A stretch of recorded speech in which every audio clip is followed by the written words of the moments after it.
A senior Russian general is dead after a bomb hidden in an electric scooter outside his apartment building in Moscow detonated. A source in Ukraine's security service confirms this video right here shows the moment Lieutenant General Igor Kirillov was killed. His death comes a day after Ukraine's security service leveled criminal charges against him.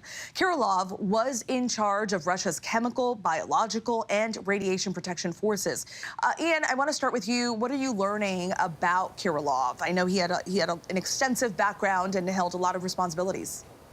Yeah, that's right. I mean, he may not be a name that's familiar to many people, but people who've been following the Ukraine war and people inside Russia have certainly heard of him, and apparently there's a lot of anger at what's happened. He is actually the highest-ranking Russian military officer killed away from the front lines during the war in Ukraine. He was in charge of the Radiation, Chemical and Biological Protection Forces. They're responsible for defence, but also accused of attack. The UK and others, you mentioned Canada there, they've sanctioned Kirillov and his troops in October of this year, accusing Russian forces of using hazardous chemical weapons on the battlefield, including a toxic choking agent known as chloropicrin, first deployed, as a matter of fact, on the battlefields of World War I.